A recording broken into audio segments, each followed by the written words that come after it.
Abra a tua Bíblia em Provérbios, capítulo 21. A gente sempre começa aqui na nossa igreja, você que vem aqui a primeira vez, com o que a gente chama de gotinha de sabedoria. É uma palavra para o dia a dia, uma palavra simples, uma palavra de edificação, para a gente aplicar aí na segunda, na terça, na quarta, até sábado, até domingo. São insights da palavra que a gente vai aprendendo devagarinho, vai aplicando na vida e vai melhorando cada dia que a gente lê a palavra. Provérbios, capítulo 21. Você já abriu, amém? Veja lá o versículo 16. Vê se está escrito assim na sua palavra. O homem que anda desviado do caminho do entendimento repousará mais na congregação dos mortos. Vou repetir. O homem que anda desviado do caminho do entendimento repousará, mas na congregação dos mortos. Pode repetir após mim? Vamos lá. O homem que anda desviado do caminho do entendimento repousará, mas na congregação dos mortos. Quem quer repousar aí na congregação dos mortos aí? Na congregação dos mortos ninguém quer, né? A gente quer descanso, mas não na congregação dos mortos. Mas esse texto diz que é um repouso na congregação dos mortos. É para quem anda desviado do caminho do entendimento. Senta um pouquinho, deixa eu compartilhar com você um pouquinho dessa palavra aqui. Essa é uma palavra de sabedoria, palavra de Salomão,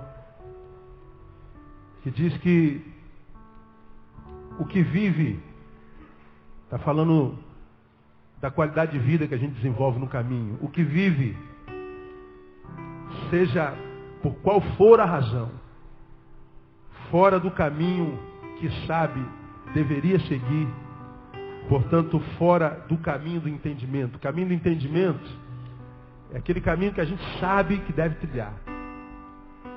Quando a gente é alcançado pela palavra de Deus, ela nos transforma. A fé vem pelo ouvir.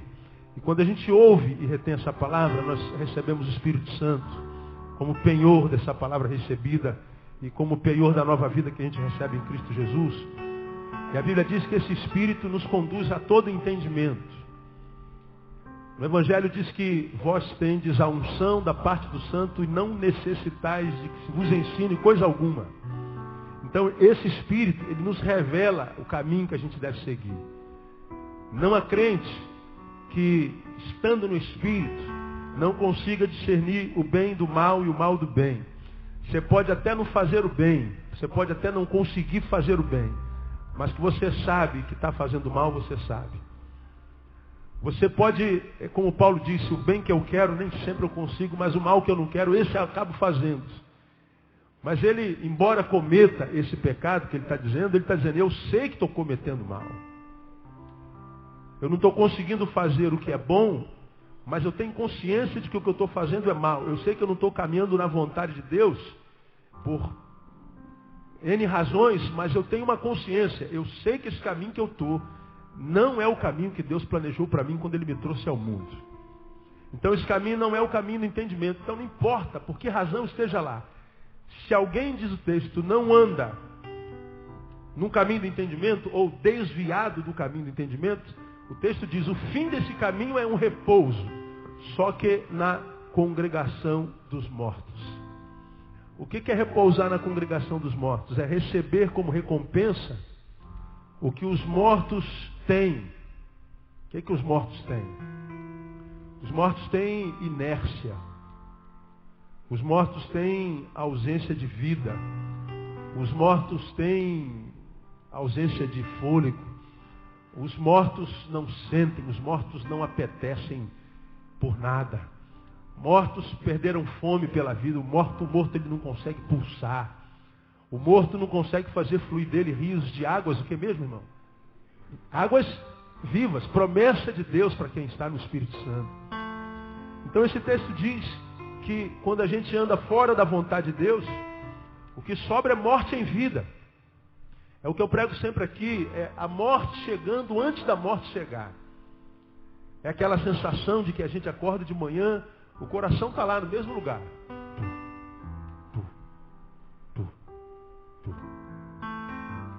Mas se esse coração perguntar para a tua razão, por que eu estou batendo hoje? Você não sabe responder. A vida já não justifica nem a própria vida. É aquela sensação de que se você não acordasse hoje, seria a mesma coisa, não seria perda nenhuma. Essa é a morte em vida. Isso é estar sentado na congregação dos mortos. E essa é a recompensa para quem anda fora do caminho do entendimento.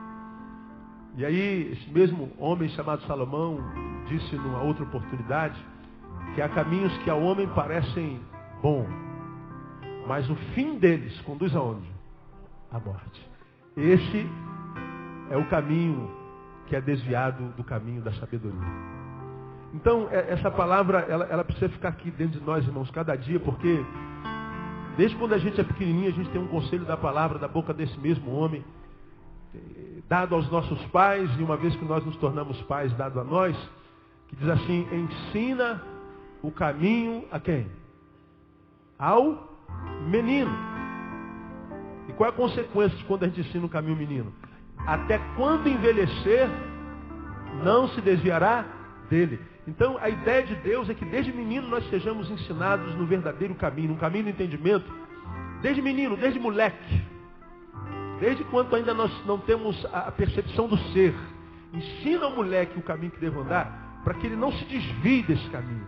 Mesmo quando envelhecer. Porque se ele se desvia do caminho, ele morre. A vida dele vai ser marcada pela inércia, pela insignificância. Vai ser uma vida marcada, quem sabe, por muitos afazeres, por muitas tribulações, por muitos feitos. Mas nada disso vai produzir vida na vida dele, porque ele está numa congregação, mas numa congregação de morte. Agora, uma coisa interessante, a gente termina aqui a nossa gotinha, é que mortos e vivos não convivem, não habitam, na verdade.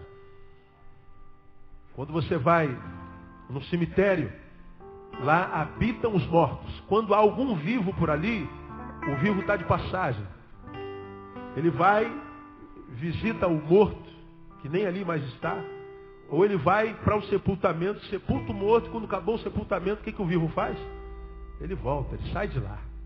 E alguns mais supersticiosos, né, viram de costa para a entrada do cemitério, aí bota a mão assim no chão e ainda se beija, né, e sai de ré assim, que é para a morte não segui-lo, né?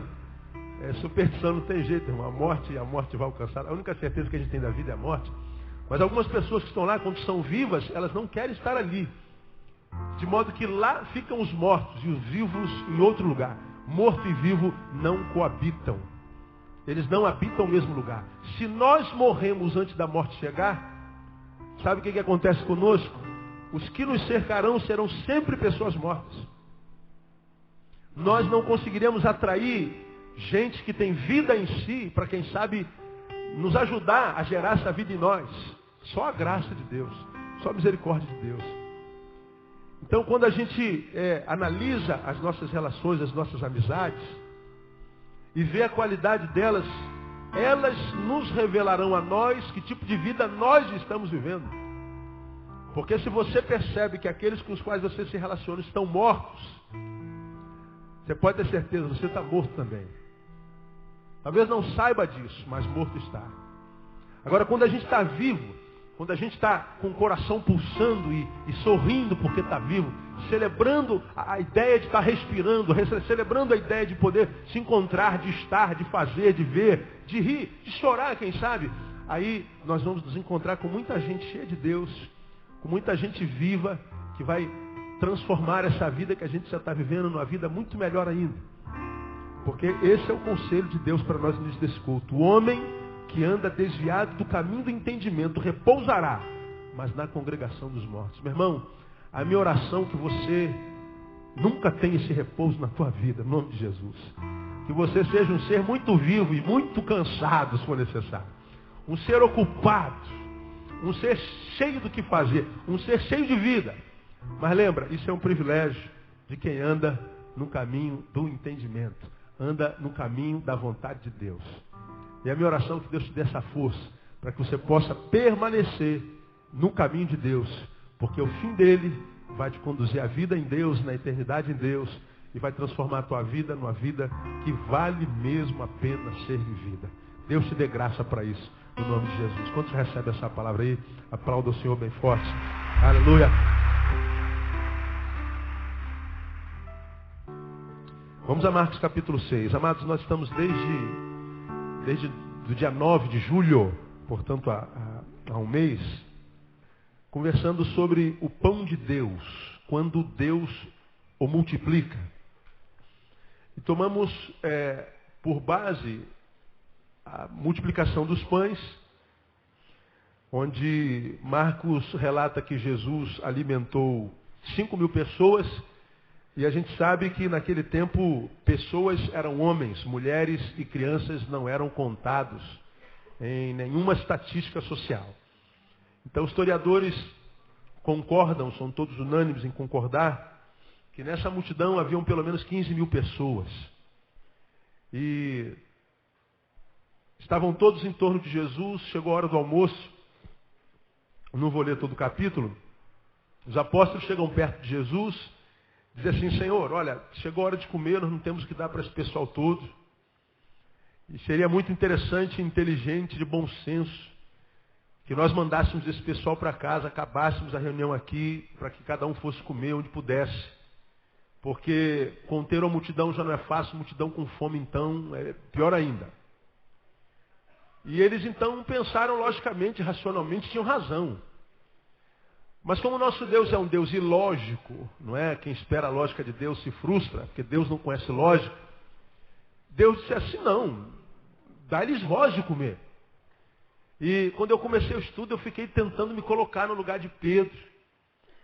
Depois de ouvir o Senhor falando assim: dá-lhes voz de comer, eu fico imaginando aquele sorrisinho que brota no cantinho do nosso lábio. Quando alguém geralmente diz alguma abobrinha, e a gente quer fazer aquele ar de superior, a gente faz um risinho, né? Como quem diz idiota, não sabe o que está falando, não é? Não acontece assim com todo mundo? Então, você fala alguma coisa que precisa daquele sorrisinho debochado. Na verdade, ele está querendo mostrar que, quando está conseguindo ver uma coisa que você não, então ele está dizendo: eu sou maior do que você. Aí eu fico imaginando Pedro, como quem diz, Jesus falando assim: Jesus está ali, dá-lhe voz de comer. Pedro olha para Tiago, João, quem sabe, como quem diz: Jesus está ficando doido, acho que é o sol na cabeça, não deve estar bem não.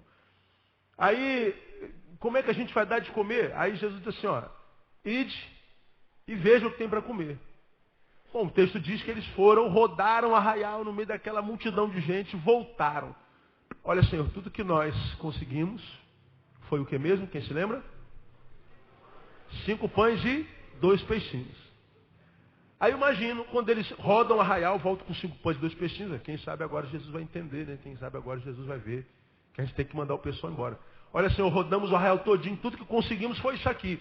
Posso mandar o pessoal embora agora? Jesus fala assim: não, é suficiente, 5 pães e 2 peixes, dá para comer 15.000 pessoas, dá para todo mundo repetir, né? Se alimentar até não aguentar mais, e ainda dá para sobrar 12 cestos cheios.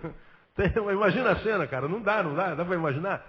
Aí Jesus fala assim: ó, me dá aqui. Jesus pegou, botou no cesto, agora separa todo mundo em um grupo de 100, 50, todo mundo sentado sobre a relva, e começa a dar o pessoal. E eles pegaram a cesta e foram servindo. Todo mundo foi metendo a mão no cesto, e passou dos 5, passou dos 10, passou de não sei quantos milhares de pães. Diz o texto que todo mundo se alimentou, se fartou, ou seja, comeu quanto quis comer, e diz que ainda sobrou um monte de cestos cheios. Cestos cheios. Aí eu queria ser uma mosquinha para ver a cara de Pedro, para ver a cara dos apóstolos, depois do acontecido. Aí nós falamos o seguinte: Deus é um Deus que multiplica o pão. E aprendemos que o pão não é só o pão de trigo. O pão aqui simboliza o essencial da vida. Aquilo sem o que a vida não é vida plena. Uma vida sem pão de trigo, sem água, não é vida, ela morre. Agora, a gente não quer só comida, a gente não quer só bebida, né, diria lá o poeta. A gente precisa de muito mais coisas, a gente precisa de amor, a gente precisa de amizade, a gente precisa de lazer, a gente precisa de dinheiro, a gente precisa de saúde, a gente precisa de um monte de coisa que, em tendo, transforma a nossa vida numa vida que vale a pena ser vivida. Então a Bíblia diz nesse capítulo que Deus ele é poderoso para fazer multiplicar o pão. Para pegar o absolutamente nada e transformar em absolutamente tudo. Porque você já aprendeu que o nada para Deus também é matéria-prima. Ele chama as coisas que não são como se já fossem. Agora, o que nós temos aprendido nesse mês todo? Quando é que Deus multiplica o pão? Porque na prática, nós nos encontramos com uma geração de crentes que servem esse Deus aqui, mas são crentes que vivem a ausência do estritamente básico. A gente se encontra, não raro, é muito comum, pessoas que, como eu disse agora antes da oração, entram e saem da igreja, entram e saem. Estão lá, mudaram de religião, mudaram o lugar de adoração, mudaram a linguagem, mudaram a roupagem, mudaram o exterior, mas parece que a vida de Deus, na vida dele, não flui. Aí a vida se torna o quê? Uma vida dogmática, uma vida marcada por aprender a doutrina de cor, a praticar as leis da própria igreja, pode, não pode. Por isso que a gente vive num meio evangélico, onde é mais fácil encontrar um crente que julga o outro do que um crente que libera uma palavra de graça sobre o outro. Você encontra crente o tempo inteiro se metendo na vida dos outros. Seria muito bom se nós nos metêssemos na vida dos outros para abençoar os outros, para liberar uma palavra de graça sobre os outros, para orar pelos outros, para perguntar se os outros estão bem ou não, se não tiver, tentar ajudar e melhorar. Não, mas a gente se mete na vida dos outros para apontar o que os outros estão fazendo de errado. Irmã, viu o cumprimento da saia daquela irmã no culto hoje? Irmão, você viu que o pastor estava sem gravata? Irmão, você viu o cheiro daquele irmão que estava do nosso lado? Você viu? Aí a gente acaba o culto, às vezes no lugar onde Deus abençoa e a gente está olhando para a vida dos outros. Agora pensa comigo, se eu vi ou não o cumprimento da saia da irmã, muda o que é a minha vida, irmão? Se eu vi ou não o cheiro daquele irmão que estava do meu lado ou não, muda o que é a minha vida? Se eu vi ou não se o pastor estava de terno ou não, muda o que é a minha vida? Não muda nada. De modo que metermos na vida dos outros, se não for para abençoar, esse metimento, me permita esse neologismo, é um metimento diabólico. A gente está se metendo para roubar, para destruir, para difamar, para diminuir. Quem faz isso é o diabo. Agora eu pergunto, tem gente na igreja que se mete na vida do outro? Sim ou não? Quem aqui se mete na vida do outro aí? Esse senhor que está aqui hoje, né, cara? Esse pessoal que se mete na vida dos outros, fofoqueiro. Hoje ninguém veio. Não adianta nem eu pregar hoje. Mas a gente se mete na vida dos outros. Né? E aí não sabe porque não tem nem o básico. Agora, nós aprendemos quando é que Deus multiplica o pão. Quando é que o crente vai viver uma vida onde o básico, o essencial, o estritamente natural não vai faltar. Quando é que Deus multiplica o pão? Primeiro, aprendemos, é quando o pão que ele multiplica é devolução do que nós mesmos lhe entregamos. Deus multiplicou o pão porque naquela multidão tinha algumas pessoas que trouxeram 5 pães e 2 peixinhos. E quando os apóstolos pediram para eles entregarem, eles entregaram. E os apóstolos pegaram os 5 pães e 2 peixinhos e entregaram na mão de Deus. Jesus só pode multiplicar o que a gente coloca na mão dele. Pessoas cuja vida financeira não está na mão de Deus, ele não pode multiplicar o dinheiro. Família que não esteja na mão de Deus, Deus não pode multiplicar a alegria e o amor. Empresas que não estão na mão de Deus, Deus não pode multiplicar com clientes e com grana. Vidas que não estão na mão de Deus, não estão no caminho perfeito, como nós falamos no início do culto, Deus não pode agir porque não está na mão dele. Deus, em Jesus, age de forma diferente do diabo. O diabo mete o pé na porta da nossa vida, arromba a porta da nossa vida, mata, rouba e destrói. Não, Jesus não. Jesus diz, eis que eu estou o quê, irmão? A porta aí, bate. Se alguém abrir, eu entro. Cearei com ele e farei nele o quê? Morada. Ele não é um hóspede, ele é morador. Mas ele mora naquela porta que foi aberta. Agora, se alguém não abrir a porta, ele mete o pé na porta e arromba? Não. Deus só multiplica o que a gente coloca na mão dele. Por isso, há muitos de vocês, muitos crentes, muitos filhos de Deus, que têm passado necessidade do básico. Vivem para si, existem para si, pensam só em si. São o fim em si mesmo. Aprendemos que o pão de Deus, em segundo lugar, é trabalhoso.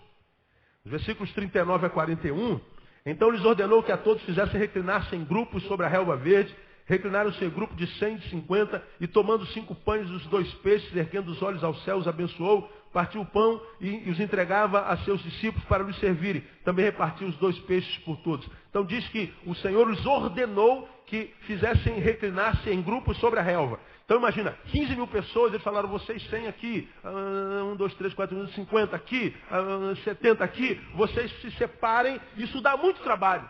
E os 12 começaram a distribuir cestos entre eles, eles foram trabalhando.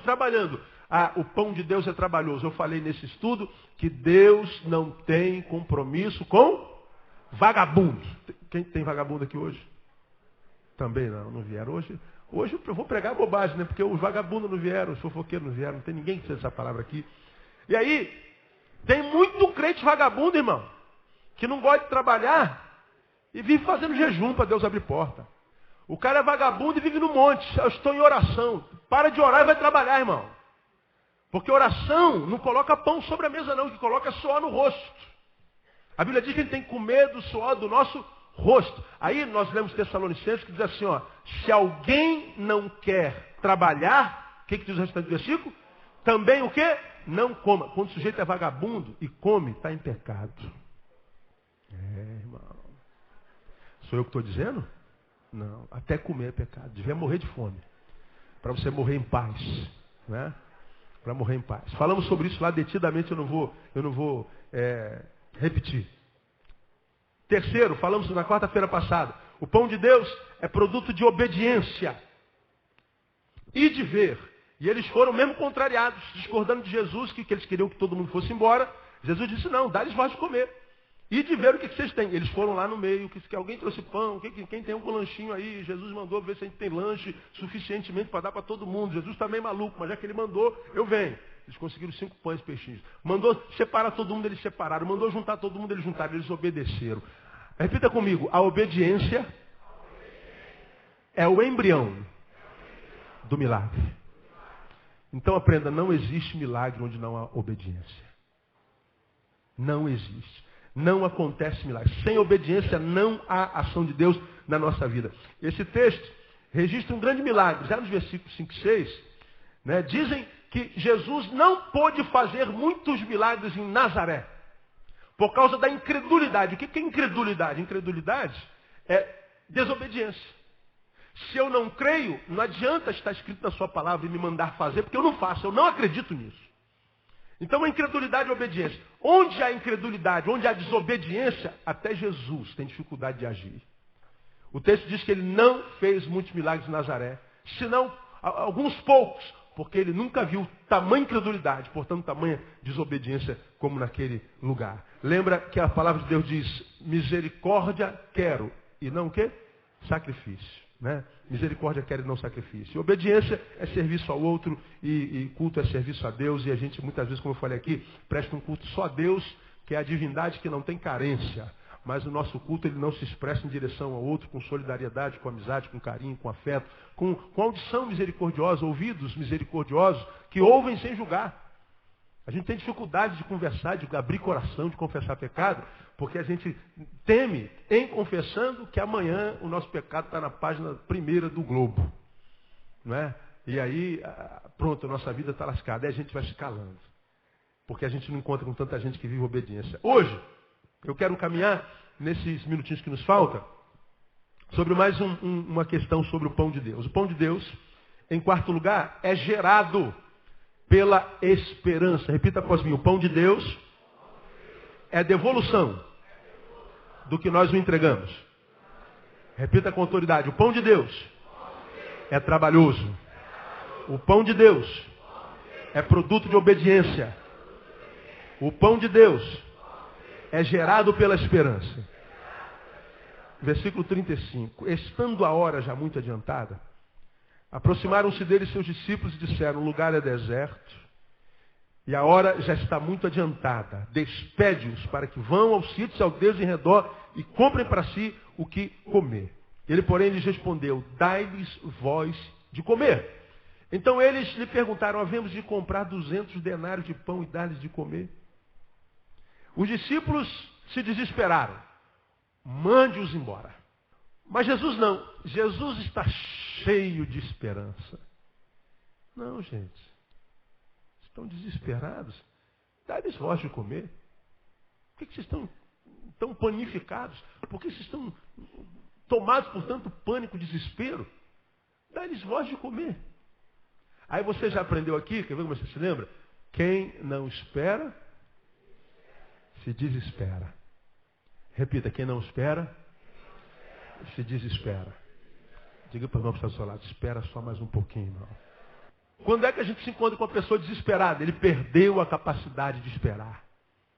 Ele vai segurando, a gente vai orando, a gente vai esperando por uma resposta, a gente vai lutando contra nós mesmos, né? A gente vai, calma, né? Calma, sossega, espera, não vai acontecer, calma, não aconteceu hoje, vai acontecer amanhã. Chega amanhã, não acontece nada, você fala assim, não aconteceu, foi algum percalço, foi algum contratempo, na manhã acontece. Aí chega amanhã também não acontece, você, meu Deus do céu, o que está acontecendo? Não, vai acontecer, calma, mais um pouquinho, creia, tenha fé. Aí passa o quarto dia e nada. Aí alguma coisa vai acontecendo dentro da gente. Parece que a gente vai perdendo o fio da meada, o negócio vai fugindo da nossa mão, o controle vai fugindo da nossa mão, e quando o controle foge, a gente se desespera. A gente chuta balde, murmura, reclama, faz besteira, enche a cara. Aqui na nossa igreja tinha um rapaz, um menino de Deus, cara, mas quando a corda apertava, às vezes quando chegava a notícia assim, pastor, soube de fulano? Bebeu, teve que ser carregado para casa. O cachorro lambeu a cara dele. Eu falei, meu Deus, que crente é esse, meu Deus do céu? Que crente é esse? Um garoto novo, rapaz. Quando a corda apertava, a namorada não beijava na boca, pronto, ele enchia a cara. Aí uma vez eu chamei ele no gabinete e falei assim, cara, você vive enchendo a cara, o que é isso, cara? Sua família toda é crente, ninguém na tua casa bebe, todo mundo liberta. E onde tu tirou essa ideia de cachaça resolve o problema? Eu falei, pastor, não sei de onde tirei isso. Eu falei, do que fizer, porque você está se embriagando da coisa errada. A Bíblia diz, não vos embriagueis com vinho, mas enchei-vos do Espírito. Você precisa se embriagar do Espírito Santo de Deus, cara. Porque enquanto você mostrar para o diabo onde é que está a tua fraqueza, é aí que ele vai tocar. Eu sei o que acontece, o diabo diria com esse menino, quando eu aperto ele. Ele vai desembocar no álcool. Então o diabo vai apertar ele a vida inteira, até ele morrer, para ele se tornar um cachaceiro. Eu sei o que faz essa mulher murmurar. Quando eu toco ali na vida dela, ela xinga um palavrão bem grande, ela sai pela rua maldizendo todo mundo, ela vai dirigindo, xingando todo mundo, ela vai soltando fogo pela vento para todo lado. Então eu já sei como é que eu faço para ela pecar. E o diabo vai te catucar ali até você morrer, porque ele sabe onde é que está a tua fraqueza. Ele conhece o teu calcanhar, caso o teu nome seja Aquiles. Ele sabe onde é que você se desespera. E a gente dá o pulo do gato pro diabo. A gente dá exato. Diabo, se você tocar aqui no meu ombro, pronto. Eu sou um robô que tem um botãozinho embutido embaixo dessa pele, que parece pele, mas não é. Não é? É um produto macrobiótico, sei lá como é que é o nome disso. Se você apertar aqui, eu desabo. Pronto, disse o segredo pro diabo, o diabo aperta ele para estar desabado o tempo inteiro. Aí a gente não aprende que muitas vezes, quando a Bíblia diz resistir ao diabo, a gente precisa resistir ao diabo, porque a Bíblia diz que se eu me sujeito a Deus e resisto ao diabo, o que o diabo faz? Foge. Quem acredita nessa palavra? Diga, eu creio. Qual é a palavra sobre o diabo? O que o diabo faz, irmão? Foge. Não é a gente que foge do diabo, é o diabo que foge de nós. Não somos nós que temos que ter medo do diabo. O diabo tem que olhar para nós e ter medo da gente fugir. Agora, quando é que ele foge? Quando a gente resiste a ele e a gente submete, faz isso submetido ao Senhor. Submetemos-nos ao Senhor e resistimos ao diabo. Aí a gente imagina, porque é o que ensinam nas igrejas, que resistir ao diabo é orar mais. Resistir ao diabo é fazer jejum. Resistir ao diabo é subir monte. Resistir ao diabo é vir para a campanha de libertação. Resistir ao diabo tem a ver com o que eu faço do lado externo, com o exterior. Não é.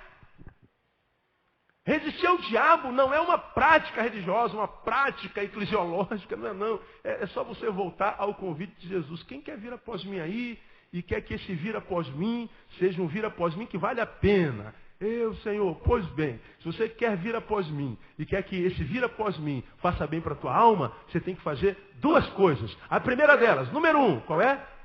Negue-se a si mesmo. Legal. Conseguiu negar-se a si mesmo? Consegui, Senhor. Então só te falta uma coisa. Toma a cada dia o quê? A tua cruz. Depois vem e segue.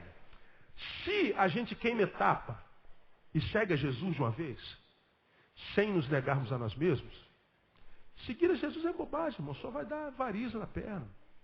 Seguir a Jesus é a mesma coisa que seguir a Exu Caveira. Seguir a Jesus é seguir o budismo, o islamismo, seguir o Hare Krishna. Segue qualquer coisa. Qualquer caminho leva a Deus. Vai nessa estrada aí que você vai ver onde você vai chegar. Ele diz, se alguém quer vir após mim, ele diz assim, isso não é um vir inconsequente. Tem que negar-se a si mesmo. Por que eu tenho que me negar? Eu tenho pregado sobre isso aqui há 16 anos, estou repetindo todo culto. Por que eu tenho que negar-me a mim mesmo? Porque ele está, em outras palavras, dizendo assim, porque o diabo, filho meu, não é o inimigo a ser vencido. O diabo é o inimigo já vencido. E ele diz, eu o colocarei por escabelo dos seus pés. E ele está debaixo dos nossos pés, amém ou não amém, amado?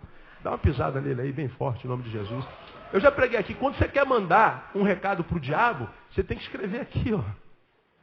Porque é lá que ele está, na sola do seu pé, amado. A Bíblia diz que se a gente se sujeita ao Senhor, ele foge, ele não tem poder sobre nós.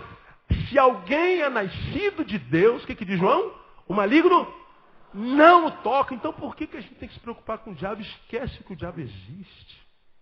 Agora, se o diabo é vencido, se ele foge de mim, o meu eu, o meu velho homem, esse é alguém a ser vencido todo dia. E ao diabo e aos seus demônios você diz, você está repreendido no nome de Jesus. Ele bota a mão para trás.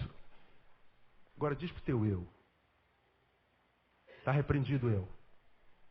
Neil, eu te repreendo em nome de Jesus. Neil vai rir na tua cara, o Neil carnal. Não adianta dizer para os seus maus pensamentos, para os seus tesões, para as suas ganâncias. Não adianta dizer para o seu mau caráter, para o seu olho grande, para a sua língua grande. Está repreendido em nome de Jesus porque eles não se submetem ao nome de Jesus. Ou nós, submetidos ao nome de Jesus, nos esforçamos, sacrificamos para dominar o nosso eu, negando quando o desejo desse eu não se coaduna com a vontade de Deus na nossa vida. Ou nós fazemos isso, nos negamos, ou seguir a Deus nada mais fará do que mudar a nossa religião. E para mim os religiosos são os homens mais infelizes da terra. Porque o religioso, ele não curte nem o mundo, nem Deus. O ateu, o salafrário, o cara que quer saber Deus, curte pelo menos o mundo. Porque todo pecado é gostoso, você sabe disso. Não sei se você já ouviu falar nisso. Diga algum pecado que é ruim aí. Não tem. Ah, pastor, a droga é muito ruim. Diz isso para um drogado. Diz para ele. Todo pecado é saboroso à carne. E aí o cara que não quer saber de Deus, ele pelo menos curte o mundo, curte o pecado. Agora o religioso, ele pensa ter sido liberto do mundo e entra, saindo da cadeia do mundo, entra na cadeia da religião. A diferença é que a cadeia do mundo está trancada, só se o Espírito Santo de Deus arrebentar aquele negócio. O homem por si só não pode, a não ser que ele autorize o Espírito Santo de Deus. Então ele é liberto dessa cadeia. A cadeia da religião é diferente, é uma cadeia que está de porta aberta. Mas o sujeito não consegue caminhar com a própria perna porque ele tem medo da liberdade. Ele precisa que alguém coloque cabresto na boca dele. Diga onde ele pode ir, onde ele não pode ir. O que ele pode fazer, o que ele não pode fazer. O que ele deve fazer, o que ele não deve fazer. E ele vive um bitolado. Ele vive um antissocial. Ele vive um fanático. Ele vive um cara insuportável. Ninguém gosta de crente, nem eu gosto de crente. Porque o crente não sabe falar outra coisa senão de Jesus quando fala de Jesus. E o crente só se relaciona com o crente. Porque para crente todo mundo é ímpio. E ele não sabe que ele só mudou de cadeia. Da cadeia do mundo para a cadeia da religião. Porque se ele não negou a si mesmo, do seu interior não vão fluir rios de água viva. E lá, quando o Espírito Santo ilumina, ele consegue ver que está preso. Aqui, dificilmente, ele conseguirá ver que está preso. Porque se ele mudou de religião, mudou de roupa, mudou de linguagem, ele imagina que está solto, está preso, está livre. E não está. Aí, esse religioso, para se libertar, mais do que ser homem de Deus, ele precisa ser homem. Porque só um sujeito homem, para olhar para o espelho e falar assim, ó, você é um infeliz, cara. Você é uma farsa. Todos lá na igreja pensam que você é aquilo tudo mesmo, mas você sabe que você não é. Você sabe dos teus podres, da tua fraqueza, e você dá vazão a isso sem luta. Mas chega no dia do culto, você bota a roupagem, você bota a linguagem, você bota a aparência, você bota a máscara e vai para a igreja dizer glória a Deus. Mas você sabe que é uma farsa, só se o cara for muito homem. Se ele for homem, sendo religioso, ele talvez consiga ser liberado, consiga ser livre. Se não, vai morrer infeliz dentro da religião, mas sem Deus. Jesus, ele diz, dá-lhe voz de comer. Ele está cheio de esperança. Ele crê que aquilo pode mudar, que aquele aparente desespero pode se transformar num momento de grande testemunha. Porque a esperança, na minha concepção, é o lado psicológico da fé. Eu creio. Eu creio. Ora, se você crê, você espera. Se você crê, você tem esperança. Então, o crer é espiritual, mas o esperar é psicológico. A esperança é o lado psicológico da fé. Muita gente diz, eu creio, mas eu não consigo esperar, pastor. O problema dele está na fé em si? Não. Está no lado psicológico da fé. A capacidade de esperar em paz. E a Bíblia fala sobre perseverança o tempo inteiro. Aquele que perseverar até o fim, esse será salvo. Aquele que tem lançado mão do arado, não pode mais o quê? Voltar atrás. Senão minha alma não tem prazer nele. Você tem que crer, você tem que esperar, você tem que permanecer, perseverar até o fim. Senão, a gente perde tempo na vida. Quando você lê, por exemplo, João capítulo 5, passa um pouquinho a tua palavra aí. João capítulo 5, de 1 a 3. Quando Jesus cura um homem lá no tanque de Betesda, já preguei sobre esse texto algumas vezes. No versículo 1 ele diz assim, ó, João 5. Depois disso havia uma festa dos judeus e Jesus subiu a Jerusalém. Ora, em Jerusalém, próximo à porta das ovelhas, há um tanque chamado em hebraico Betesda, o qual tem 5 alpendres. Agora preste atenção nesse versículo 3. Nestes alpendres jazia grande multidão de enfermos, cegos, mancos e ressecados. O que essa grande multidão estava fazendo? Leia aí. Ele estava fazendo o que mesmo? Leia bem alto. Esperando o movimento das águas. Porquanto um anjo descia em certo tempo ao tanque e agitava a água. Então o primeiro que ali descia, depois do movimento da água, sarava-se de qualquer enfermidade que tivesse. Achava-se ali um homem que havia 38 anos e estava enfermo. Jesus, vendo-o deitado e sabendo que estava assim havia muito tempo, perguntou-lhe, que queres ficar são? Respondeu-lhe o enfermo, Senhor, não tenho ninguém que ao ser agitada a água me ponha no tanque. Assim, enquanto eu vou, desce outro antes de mim. Disse-lhe Jesus, levanta-te, toma o teu leito e anda. Imediatamente o homem ficou são. E tomando o seu leito, começou a andar. Ora, aquele dia era dia de sábado. Olha, esse texto, irmão, tem um versículo que é estritamente irracional. Se você for ali no Jardim da Saudade, lá estão meu pai e minha mãe e alguns amigos de vocês também.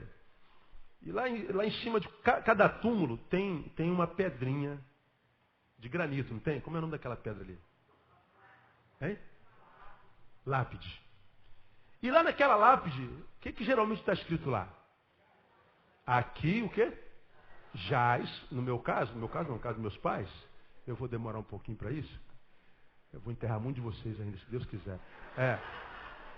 Lá naquela plaqueta está escrito assim, aqui jaz Adão Barreto, Geralda Barreto.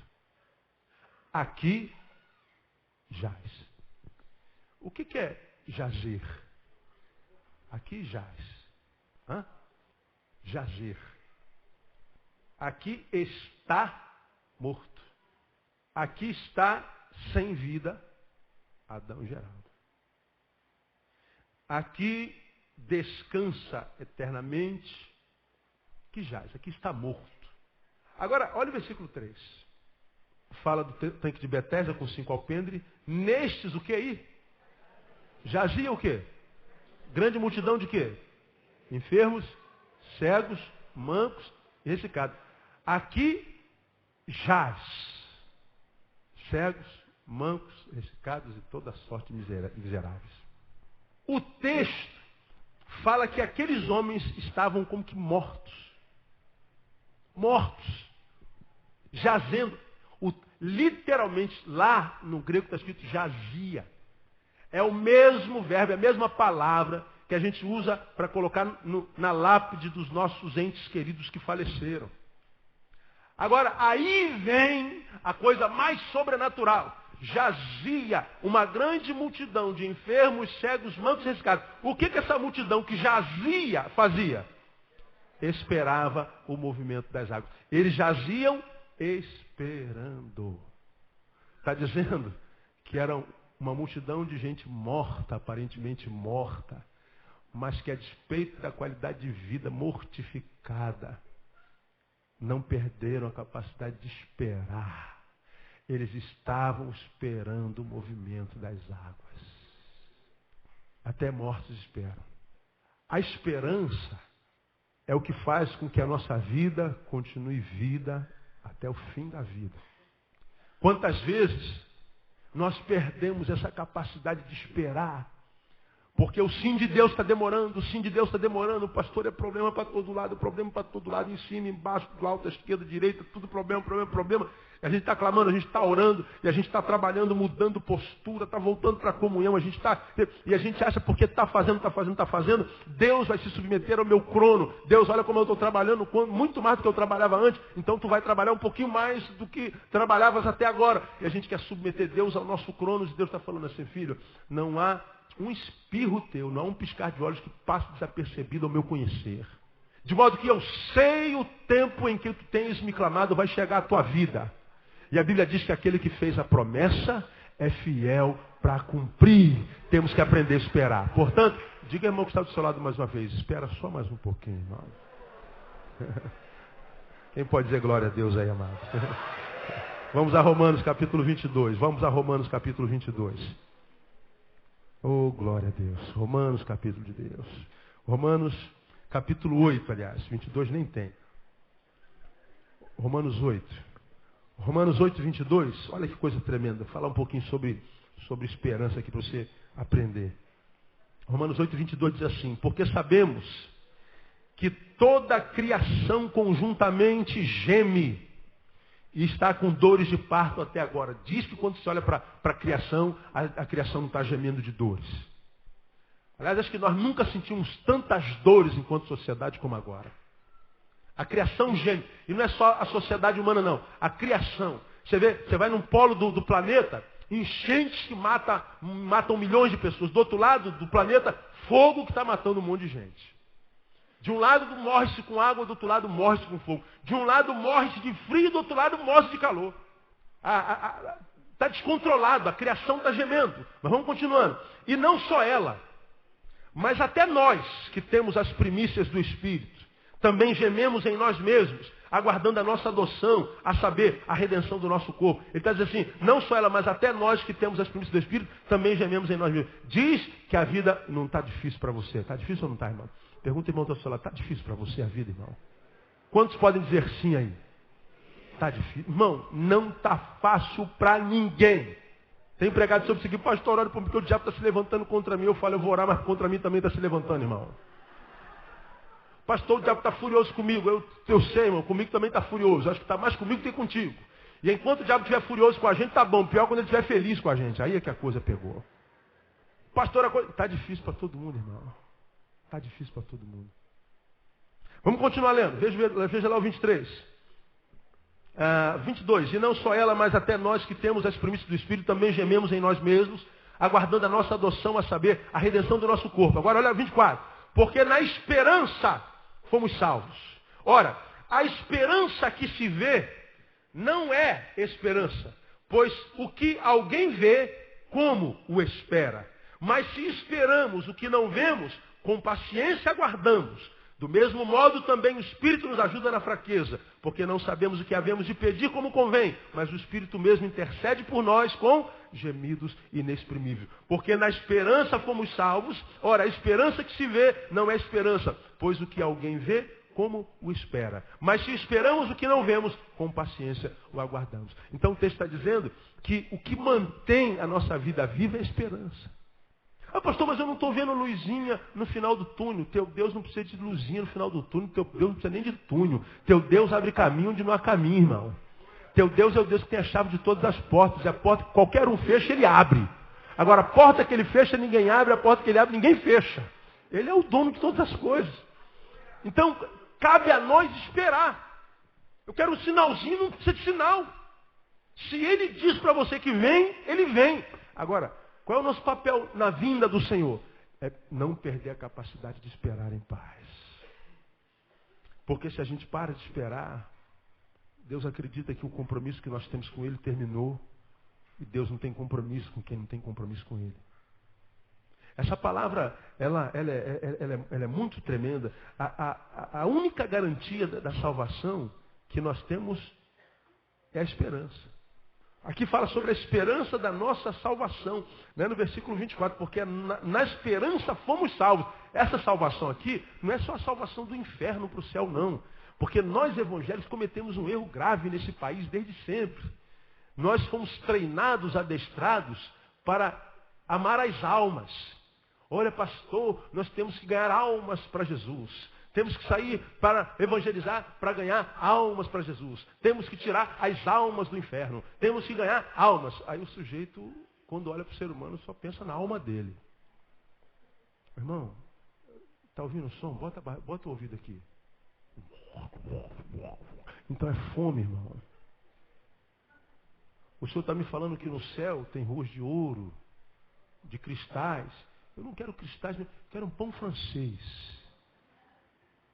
Uma médiazinha, tem, irmão? Não. Nós viemos pregar o Evangelho do Reino de Deus e queremos tirar a tua alma do inferno. Não, minha alma, deixa minha alma aqui, irmão. Eu quero é pão.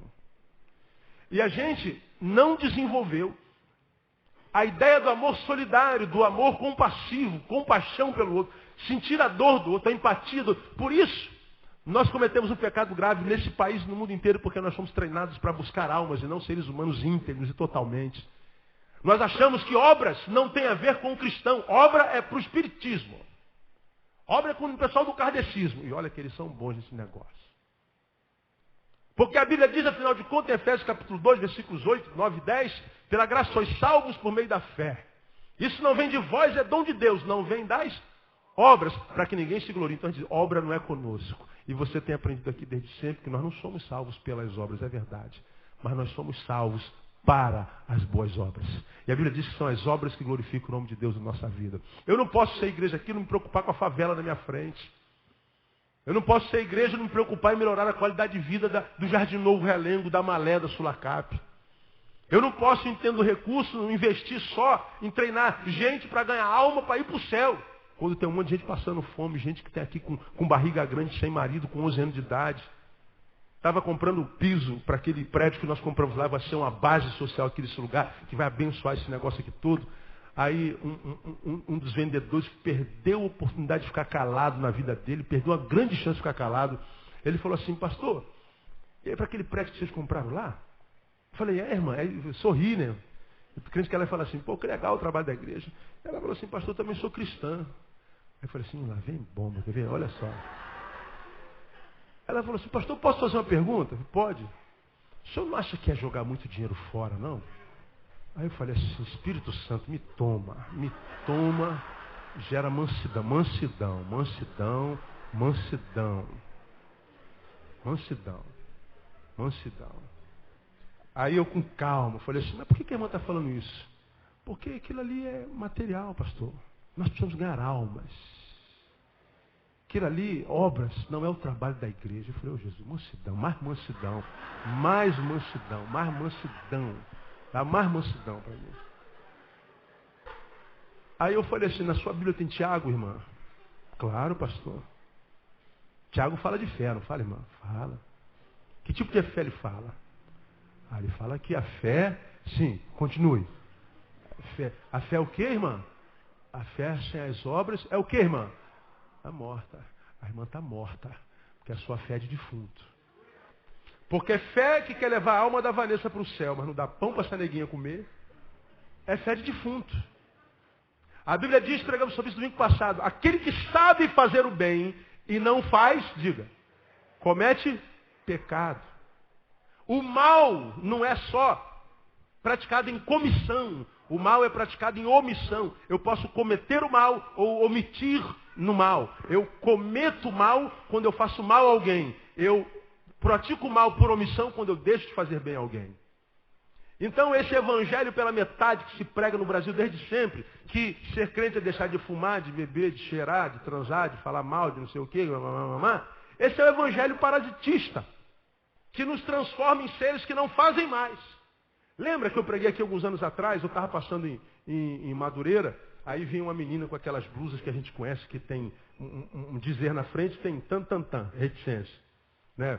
Tu vem andando para lá e o cara tá escrito assim na frente, tem um corno me olhando. Aí tu fica com raiva do cara, mano. Esse cara ganha uma bifa na orelha e não sabe por quê. Aí tu olha para ele de cara feia. Quando passa, tu olha para trás de cara feia, tá escrito assim, continua me olhando. Já viu essas camisas? Dá vontade de dar uma facada no cara. Aí, tô eu e Madureiro, ó. Tempo, vocês não eram nem nascidos ainda. Aí vem uma menina com a camiseta de lacinha. Gravo até hoje essa camisa. Não bebo, não fumo, não jogo, não transo, não calunio, não dou calote. Não bebo, não fumo, não jogo, não transo, não calunio, não dou calote. Eu falei, essa é crente. Aí tu ri pra ela. Eu também, eu não bebo, não fumo, não jogo, não faço mais isso. Aí ela passa, eu imaginei, através de Jesus mudou o meu viver. Nasci de novo. Sou nova vida em Cristo Jesus. Aí vem ela, não bebo, não fumo, não jogo, não transo, não calunio, não dou calote. Aí quando eu olho para trás, estava escrito, morri.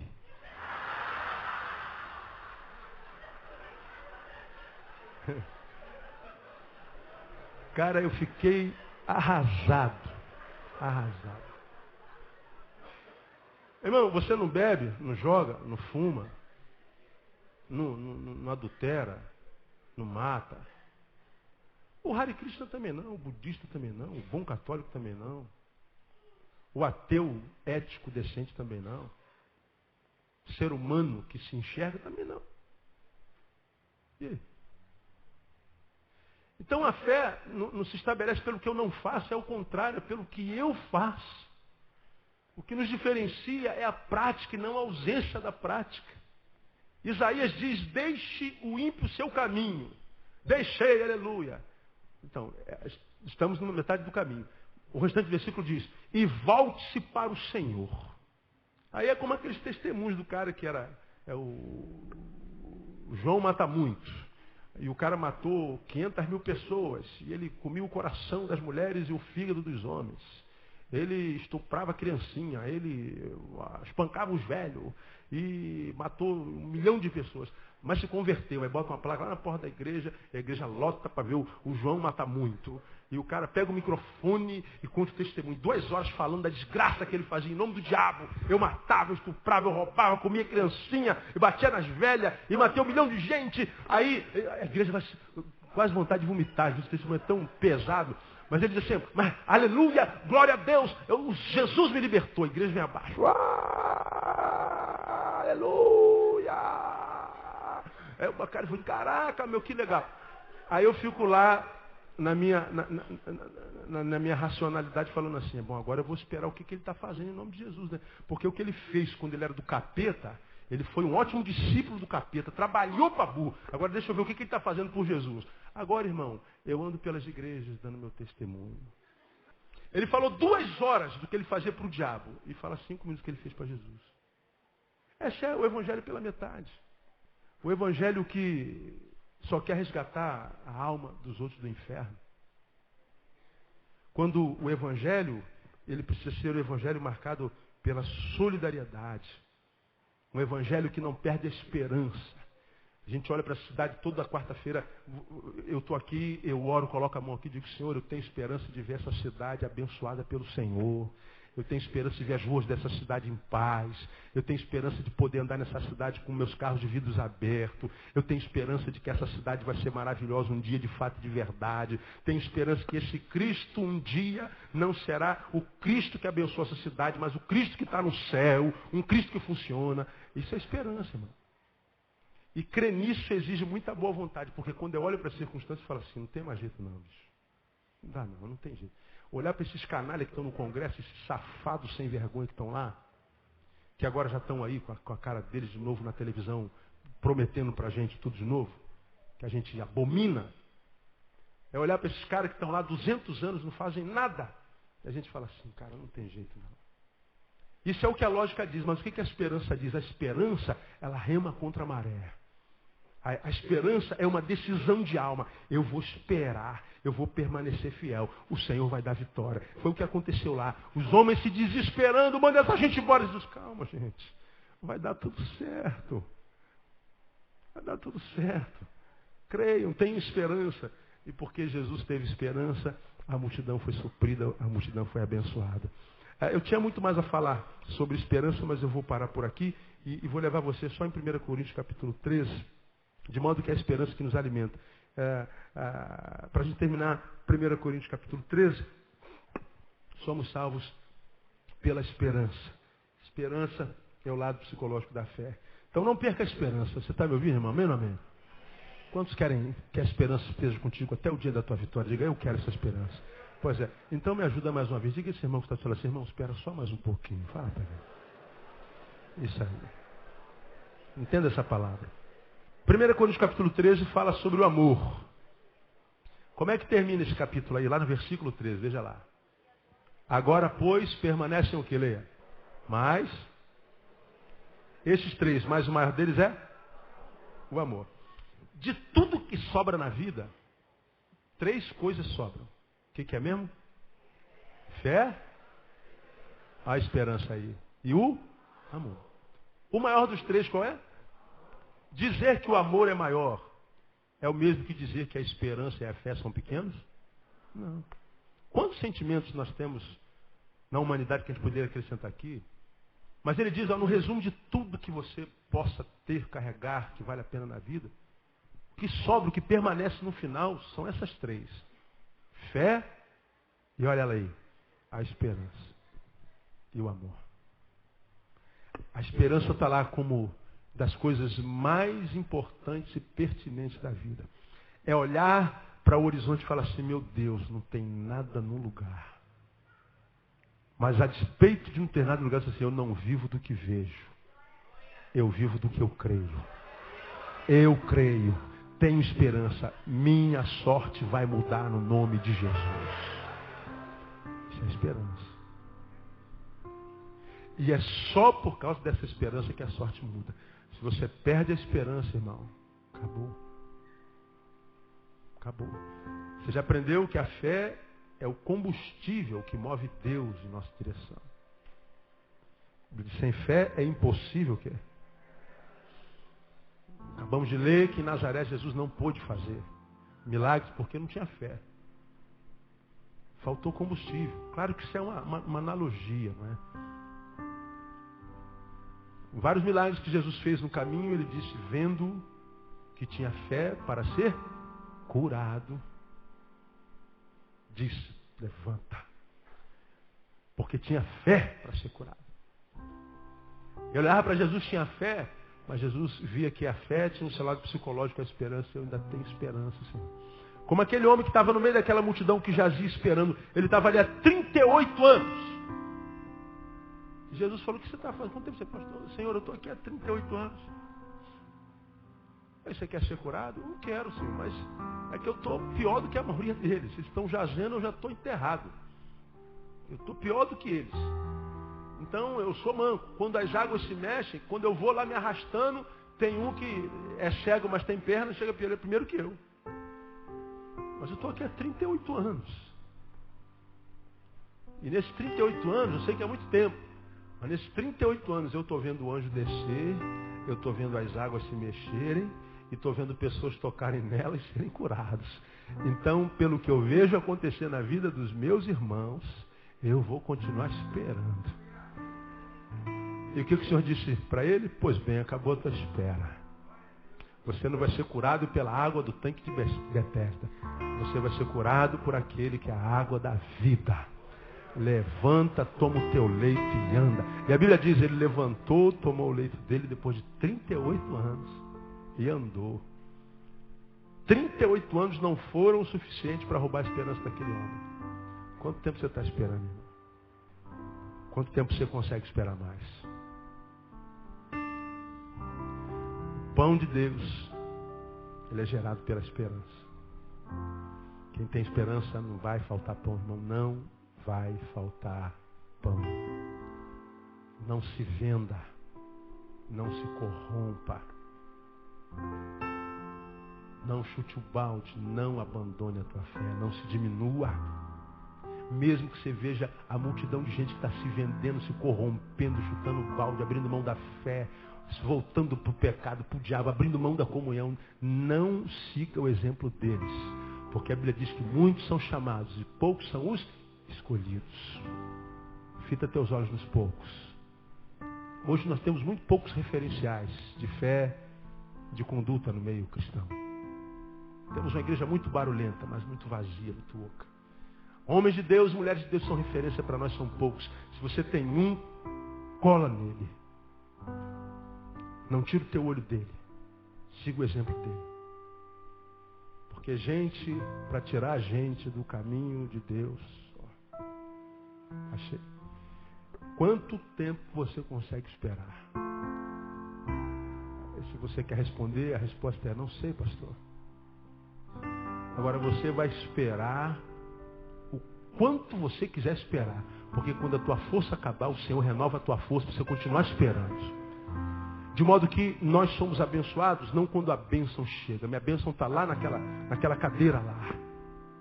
Só que eu não consigo chegar, eu tenho que esperar. Enquanto eu estou esperando, eu já sou abençoado. Eu não sou abençoado quando a bênção chega. Eu sou abençoado e já sou abençoado enquanto tem em mim a capacidade de esperar em paz. E quando é que eu perco a minha bênção? Quando eu perdi a capacidade de esperar e já não penso mais na cadeira. Aí você perdeu, irmão. Agora você pode estar esperando anos. Eu estou há 1, 2, 10 anos. Eu sei que aquela cadeira vai ser minha. Deus me disse que aquela é a vontade dele na minha vida. Eu sei qual é o caminho perfeito de Deus para mim. Mas eu não vejo nenhum sinal, eu não vejo nenhuma luz. Meu irmão, qual é o Deus que você serve? Teu Deus precisa de quê para fazer um milagre? Teu Deus, ele é surpreendente, ele pode da noite para o dia, de uma hora para outra, uma só palavra, ele pode mudar a tua história de uma hora para outra. Tem que você estar esperando, a coisa muda, faz um reboliço na tua vida. Eu falei, meu Deus, que Deus é esse? É a esperança. Então a minha oração é que Deus te abençoe com a capacidade de esperar em paz. Porque aquele que te fez a promessa é fiel para cumpri-la. E ele vai cumprir, eu profetizo isso na tua vida, no nome de Jesus. Quem recebe essa palavra, dê o teu melhor aplauso, Senhor.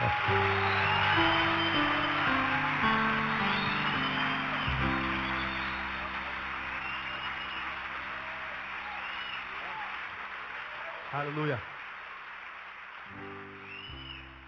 Oh, glória.